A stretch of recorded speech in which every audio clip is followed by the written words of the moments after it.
Before we begin, I would like to shout out this anonymous user for submitting this suggestion in the Google form. And before you ask, I will make a video about the Timurid Empire after this video. The year is 1115, and the Jurchens are in open revolt against the Khitan-led Liao dynasty. For centuries, they had oppressed the Jurchens, but recent events had become the breaking point. Led by Wanyan Aguda, this rebellion marked a significant turning point in the region, leading to the creation of the Jin dynasty. Let's get straight into it. Before we talk about the formation of the Jin dynasty, we must understand the Jurchens. The Jurchens were Tungusic-speaking people who inhabited northeastern Asia. They descended from the Mohe people, who lived in the area as early as the 4th century. The Mohe practiced hunting, fishing, animal husbandry, and some agriculture, primarily the cultivation of soybeans, wheat, millet, and rice. Eventually, in 698, many Goguryeo peoples and Mohe tribes came together and formed the Balhae Kingdom, where they would remain until 926, when it was conquered by the Liao dynasty. It was one of these Mohe tribes, the Heshwi Mohe, that will be instrumental in the foundation of the Jin. You see, according to the history of Jin, in the early 10th century, Hanpu, a member of the Heshwi Mohe, settled among the Jurchen Wanyan clan and soon became accepted by the clan as a wise man. As a reward for successfully settling a dispute between two families without resorting to violence, he was betrothed to a Wanyan woman. They eventually had one daughter and 3 sons.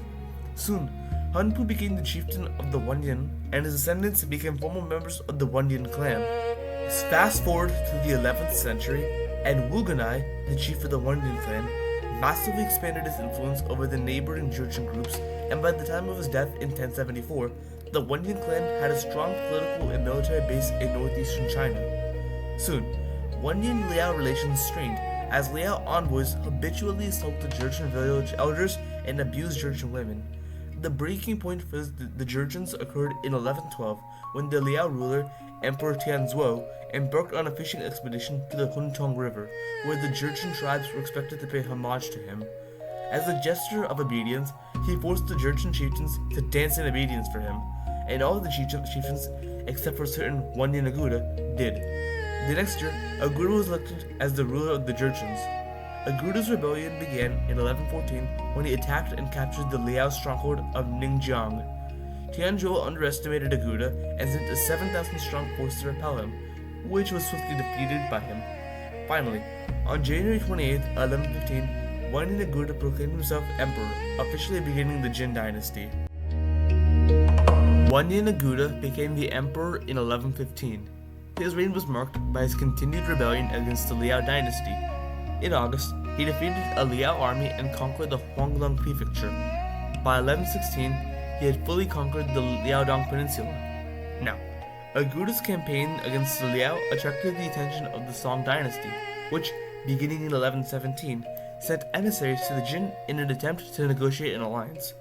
These meetings eventually resulted in the alliance conducted at sea, which stated that the Jin and Song would both jointly invade the Liao and split captured territories, ban making peace with the Liao, and require the Jin to cede the 16 prefectures to the Song.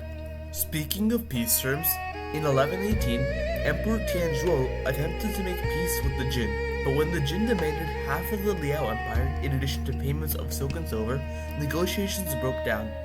The following year, Liao Yang revolted against the Jin. After suppressing the revolt, the Jin captured Lin Huangfu in mid-1120, destroying much of the city.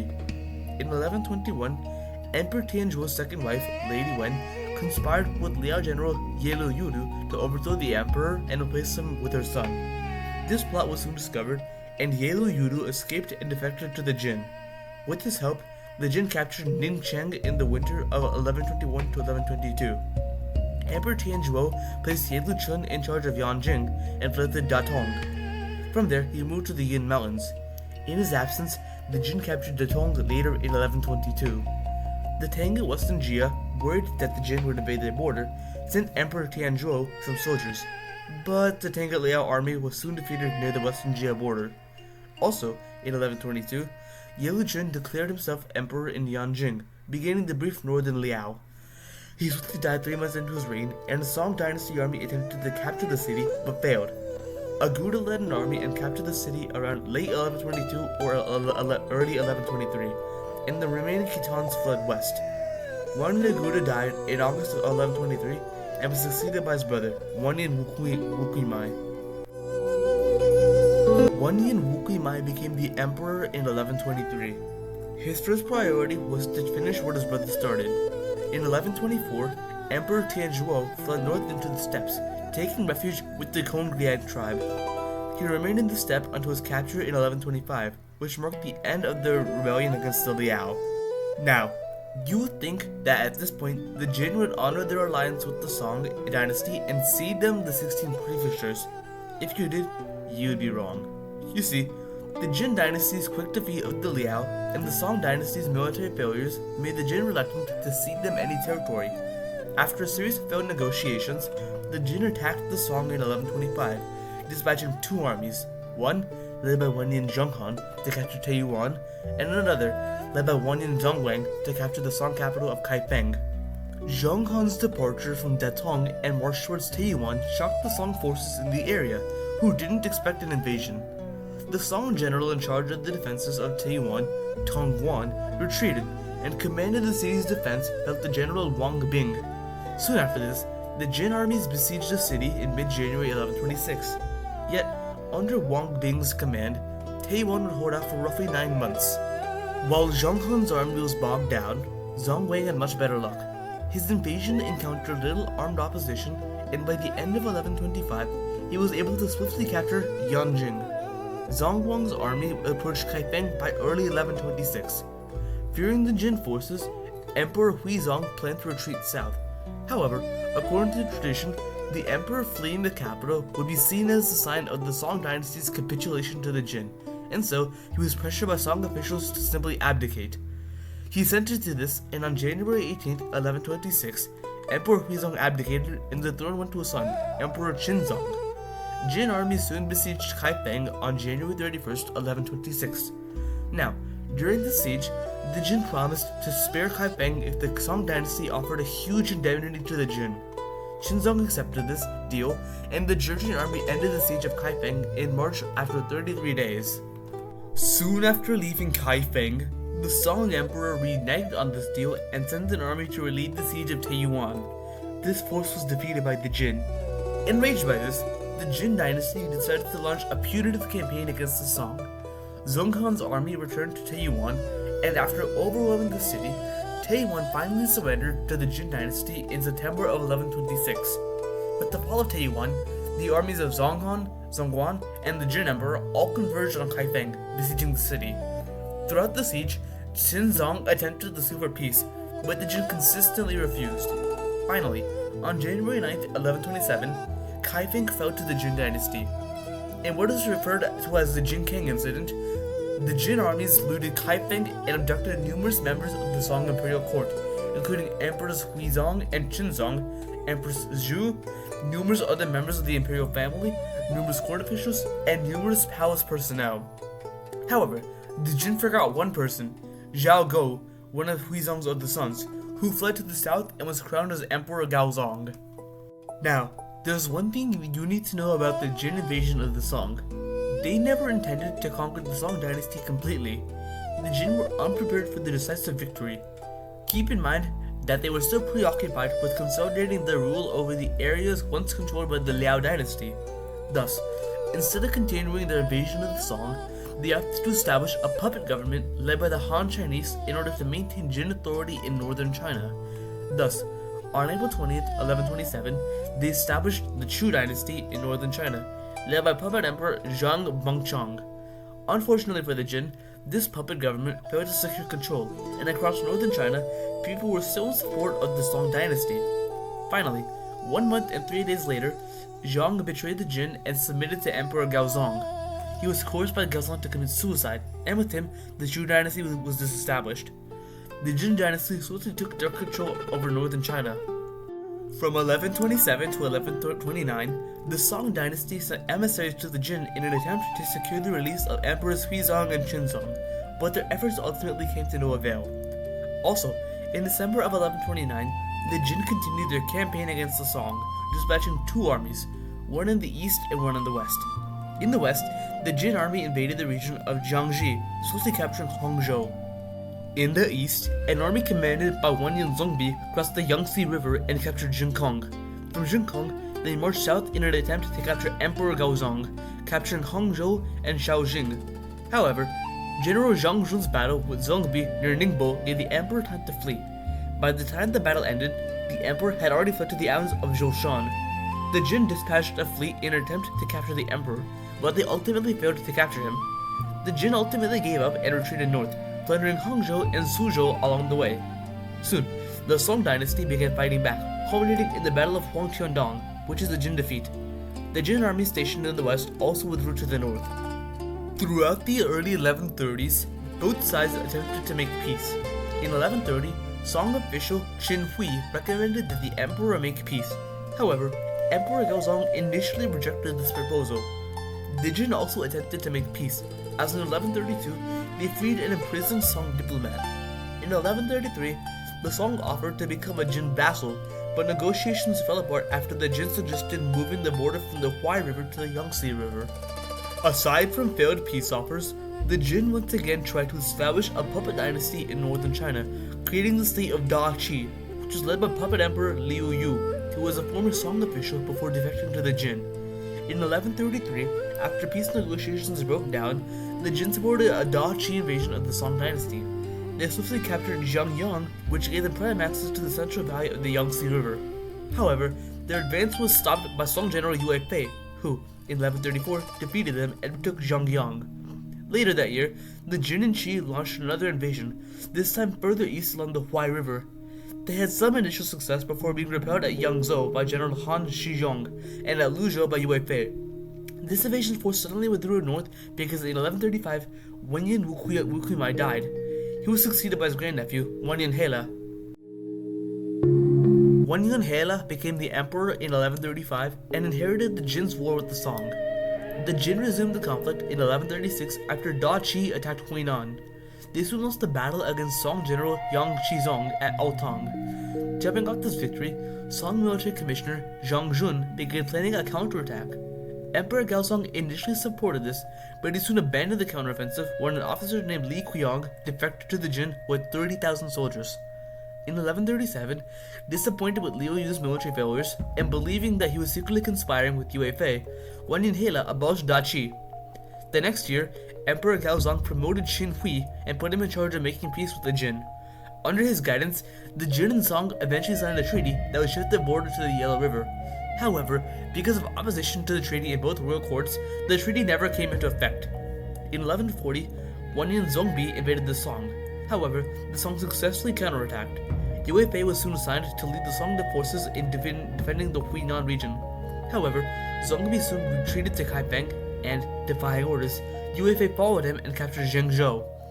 On July 8, 1140, Zongbi launched a surprise attack on Song forces, culminating in the Battle of Yangcheng. The Song forces, led by Yue Fei, ultimately won a decisive victory. From there, he recaptured Luoyang. He was ultimately forced to withdraw after Emperor Gaozong ordered him to return to the Song court. You see, Emperor Gaozong supported making peace with the Jurchens, and the actions of Yue Fei and his other generals served as obstacles to peace. Thus, numerous generals like Yue Fei, Han Shizong, and Zhang Jun were relieved from the command of the Song armies. In protest, Yue Fei retired from the military, and the following year, Qin Hui had him imprisoned for insubordination. Charged with treason, Yue Fei was ultimately poisoned in jail on Qin's orders in early 1142. Finally, on October 11, 1142, the Treaty of Shaoxing was signed, ending the conflict between the Jin and the Song. Outside of military conquest, Wanyan Hela's reign also saw shifts in internal politics. You see, he was quite fond of Han culture, so he reformed Jin political institutions by modeling them after Han Chinese ones and encouraged talented Han Chinese to serve in his government. In 1136, he created the three-department system. In this system, the three major departments were the Department of State Affairs, the Central Secretariat, and the Chancellery. He also abolished the traditional Bojili system, which allowed the Jin Emperor to choose an heir apparent from among male relatives in the same generation as him. This angered Wanyan Zongpan, the eldest son of Wanyan Wukimai, because this ensured that he would have no chance to become the emperor. So, between 1138 and 1139, he tried to seize power and start a rebellion, but he was eventually defeated and executed. With his death, Wanyan Zongbi took up his post. This change in power saw the Jin Emperor lose a majority of his say in politics. Unfortunately, with the death of his sons between 1143 and 1144, Heila fell into a depression and soon developed an alcohol addiction and started neglecting state affairs. In addition, he also became more violent and ruthless and started killing people indiscriminately. Wanyan Heila was ultimately overthrown in a coup in 1150 and was succeeded by Wanyan Digunai. Wanyan Digunai became the emperor in 1150.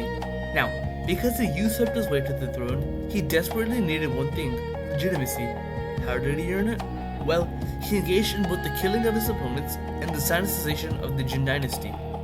He primarily killed other members of the Wanyan royal clan, particularly descendants of Wanyan Rukimai. On top of that, after killing a victim, he transferred the widows and concubines of the murdered princes to his own harem.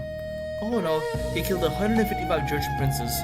Throughout his reign, Digunai continued his predecessor's efforts to sinicize the Jin dynasty. His first reform was the lifting of the prohibition of wearing Han Chinese dresses.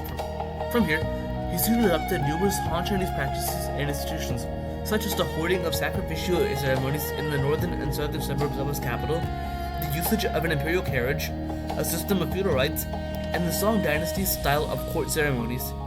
Digunai also introduced the imperial examination system in 1150. However, the most influential of his reforms was the shifting of the capital from Shangjing to Zhongdu in 1153. Aside from all of his domestic actions, Digunai restarted the war against the Song dynasty. You see, throughout his efforts to sinicize the Jin dynasty, he presented himself as a Chinese emperor, and ultimately planned to unite China by conquering the Song. He began his invasion in 1161, personally leading his armies across the Yangtze River. This invasion was ultimately a failure, as the Song inflicted two major defeats at the battles of Tengdao and Kaishi. Disillusioned due to the defeats, a group of officers assassinated Wanyan Digunai on December 15, 1161. He was succeeded by his cousin, Wanyan Wulu. Wanyan Wulu became the emperor in 1161. Immediately upon his ascension, he abandoned his plans to invade the Song dynasty. Now, unlike the last two emperors, he abolished the domestic sinicization policies. Contrary to what you might assume, he didn't outright hate Han culture. He just believed that the Jurchen strength came from maintaining their culture, and that merely reading the Chinese classics without putting their ideas into proper practice was silly. During his reign, he improved relations with the Song dynasty by signing the Treaty of Longjing in 1165, ensuring a more favorable peace for the Song. Throughout his reign, Wanyan Wulu worked to promote Jurchen culture across the empire. He did so by translating Chinese classics into Jurchen, offering imperial examination degrees in Jurchen, establishing the Jurchen Imperial Academy and other small Jurchen schools throughout the empire, requiring government officials to speak to ethnic Jurchens in the Jurchen language, requiring the imperial guards to learn Jurchen, prohibiting servants and slaves from wearing silk, and prohibiting Jurchens in general from wearing Han Chinese clothes. Wanyan Wulu died on January 20th, 1189, and was succeeded by his grandson, Wanyan Madage. Wanyan Madage became the emperor in 1189. Now, while he did maintain some of his grandfather's efforts to promote Jurchen culture, specifically by requiring his subjects to perform the Jurchen Kowtow ceremony and requiring Jurchen ability to take an archery test if they wanted to sit for an imperial examination, he did also promote Chinese culture, specifically Han Chinese funeral practices and the establishment of Confucian temples. During his reign, the Jin military declined, as many Jurchen nobles had become wealthy landowners, thus making military service less central to elite life. As a result, traditional skills such as mounted archery were practiced less, and Jin garrisons became less effective. Seeing the decline of the Jin dynasty's military, the Song dynasty, under the influence of Chancellor Han Tuozhu, launched an attack on the Jin in 1206. A Song army under the command of General Bi Zaiyu captured Sizhou, but soon suffered large losses against the Jurchens in Hebei. The Jin soon pushed south and besieged Chuzhou, but soon withdrew after 3 months. By the end of 1206, the Jurchens had captured multiple towns, including Zaoyang and Guanghua. Just before the end of the year, General Wu Ji defected to the Jin. The war continued through 1207, but by the end of the year it was ultimately a stalemate. However, on November 24th, 1207, Han Tuozhou was assassinated by the Imperial Palace Guards. Finally, the Song made peace with the Jin on November 2nd, 1208, famously offering them the head of the deceased chancellor. Soon, when Wanyan Madage died on December 29th, 1208, because all of his sons died, he was succeeded by his uncle, Wanyan Xingsheng. Wanyan Xingsheng became the emperor in 1208 due to a series of factors, including the weakening of the Jin military, internal political struggles, Wanyan Xingsheng's perception as a weak ruler, and the weakening of the frontier defenses. The Mongols, led by Genghis Khan, invaded in 1211. At the mountain pass of Yaoling, the Mongols exploited the weaknesses in the Jin deployment and seized the initiative, defeating the Jin and routing their army. From here, the Mongol army split. Genghis Khan led a force to Zhongdu, while Hebei led a force east to Liaoyang. Genghis Khan marched through the Zhuang Pass and approached the walls of Zhongdu, but he withdrew after seeing the city's heavy defenses. His army plundered northern China before withdrawing to the steppe. The Mongols returned in the fall of 1212 to besiege Datong, but during the siege, Genghis Khan was hit with an arrow and he lifted the siege. The Mongols returned in July 1213 and besieged Zhongdu. On September 11, 1213, during the siege, Jin general Husa Shu murdered Xingsheng and replaced him with his nephew, Wanyan Wudubu. Wanyan Wudubu became the emperor in 1213. Now, during the siege, the Jin agreed to become a tributary state of the Mongol Empire. However, after the Mongols left, he reneged on their deal, escaping Zhongdu and moving the capital to Kaifeng. Enraged, Genghis Khan sent an army to resume the siege of Zhongdu. The city finally fell in June 1215. After its surrender, the city was heavily plundered, thousands were massacred, and fires destroyed large parts of it. By this point, you would think that the Jin would allocate everything they have towards stopping the Mongol horde. If you did, you would be wrong. You see, in 1217, the Jin launched an invasion of the Song dynasty in an attempt to gain some territory. However, the campaign achieved limited success before Song generals Meng Zhongzheng and Hui Zhajing successfully defended Zaoyang and Suizhou, preventing the Jin from capturing either city.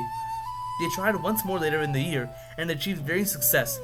They made little progress in the east along the Huai River, but captured Ziyezhou and the Dusan Pass. From here, the Jin attempted to capture Suizhou in 1218 and 1219, but Song forces repelled every attack. They soon launched a counteroffensive, capturing Xizhou and raiding the Jin cities of Bingzhou and Tangzhou. In the west, Song forces led by An Bing prevented the Jin invasion, but failed to capture any Jin territory.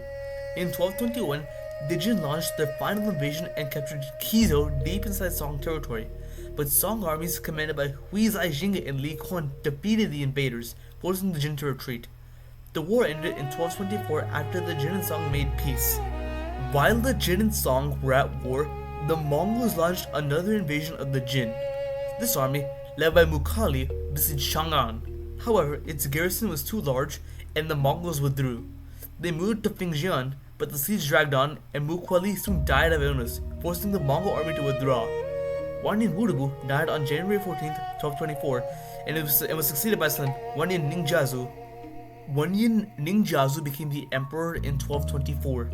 3 years into his reign, Genghis Khan died and was succeeded by his son Ogadai Khan.